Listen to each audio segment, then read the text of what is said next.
What's happening at Ferrari? The 2022 season for Ferrari was not exactly what we were expecting after 3 races, going from being very strong and championship contenders at the early stages, to at the end of the year finding themselves more than 200 points short than Red Bull in the Constructors, and only 39 points ahead of Mercedes, who really struggled for the best part of the year by their standards. It was a pretty big fall from grace for the prancing horse. Now, with the recent announcement of team principal Mattia Binotto resigning from his role, we are going to take a look at how 2022 unfolded and what will be next for the team. We'll give our predictions at the end based on what we see in other teams and how Ferrari might recruit their next principal. Ferrari has not won a world title since 2007, and for a team with such rich history and with high expectations, it has been quite embarrassing for the Scuderia to go all this time without a serious challenge. With the brand new regulations once again for 2022, it was a new generation and time for Ferrari to get back to fighting for championships once again. For the past 2 years, the team have been quite honestly awful and did not challenge for a race win once, with 2020 being the worst, with them finishing P6 in the Constructors' standings. For a huge team to finish here, it was embarrassing for everyone in the team. Now, in the run-up to the first race of 2022, there were rumours that Ferrari was strong and expectations about their performance were building up. With many people impressed with pre-season testing, some were predicting that they would challenge for the championship. And they weren't far off. They started the season perfectly in Bahrain with a 1-2, taking home maximum points, whilst their rivals Red Bull had a double retirement and 0 points. Remember Max's outburst at his team? After 3 very strong races at the start, many people thought that this was the Scuderia's year. However, as you know by now, things went sour for Ferrari, and to be honest, it was not even a close contest at the top, with Red Bull storming away with one of the easiest title wins in recent history. But where did it all go wrong? As we all know by now, despite Carlos Sainz finishing above Leclerc in 2020 and 2021, Leclerc was evidently the stronger and more consistent driver in 2022. This was shown with Charles taking home the most pole positions of any driver on the grid with 9 poles. Now, this is not all down to Leclerc, as he would need the car underneath him to achieve this. Ferrari's F175 car is quite a hard car to figure out, but we are going to try and make it easy for you to understand. To put it short, the Ferrari car was good in qualifying, but not so great in the race. Why is this, you may ask? Well, it is down to the tyre wear and how quickly the car can switch on its tyres. The F175 is aggressive on tyres, which means that within 1 lap it can put the tyres in their optimum window, which allowed Leclerc to get 9 poles in the season. However, as the car is so hard on its tyres, it means that the tyre degradation was high in the races compared to other cars, causing the drivers to have less grip on long runs, meaning that their pace would get worse and worse as the race went on. This is something that they must improve on going forward, as they have a very strong car that has the pace in the corners, and their engine is clearly one of the most powerful on the grid, so there are positives to build on. But what were the critical events that prevented them from taking advantage of their 2022 car? Well, where do we begin? Let's start by talking about Carlos Sainz and Charles Leclerc. Now, these 2 drivers are considered one of the best lineups on the grid, and they have rarely got close to each other on track. The drivers this year did make some crucial errors that cost them huge amounts of points, with Sainz crashing out early in the season in both Imola and Australia. The one that is in the minds of all Ferrari fans that hurt them the most was when Leclerc crashed out while in the lead in France.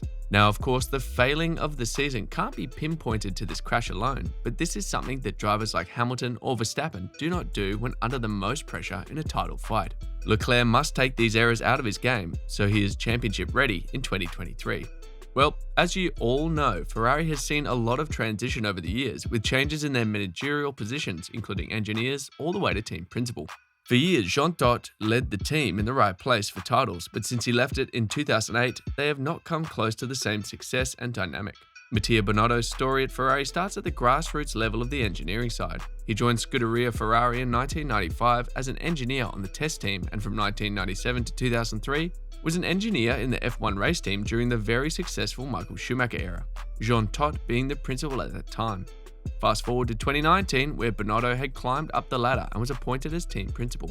And for 3 years up to 2022, he was managing a team who were challenging for occasional podiums. But in 2022, they managed to find that spark that would deliver them a car lethal enough to push for race wins. This shifted the expectation, and Binotto had to suddenly change and adapt to be in a championship-winning team that was expected to convert real potential into wins.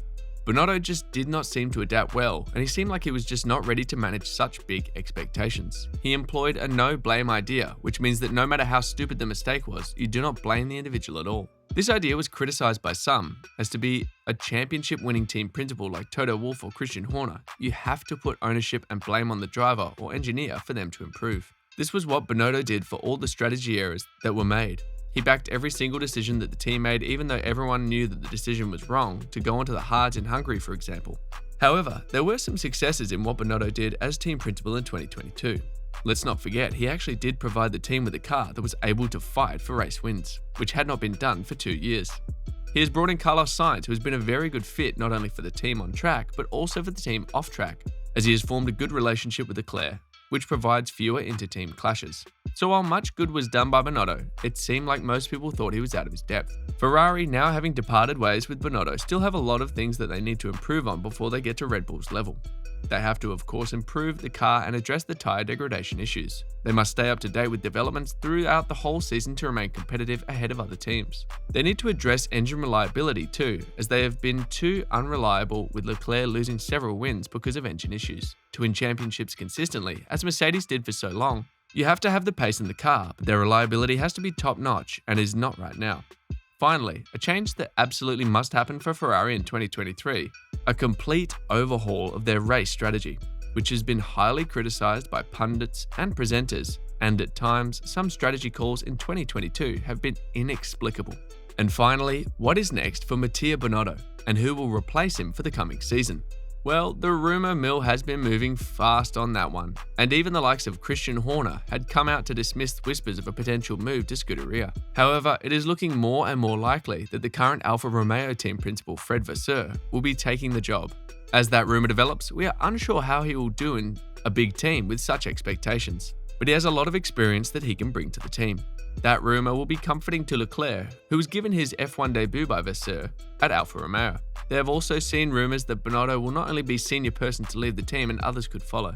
Finally, let's ask you, the viewers, what do you think Ferrari will look like come the first race weekend in Bahrain? Will they have a championship-winning car? What do you think they need to improve on most to get there?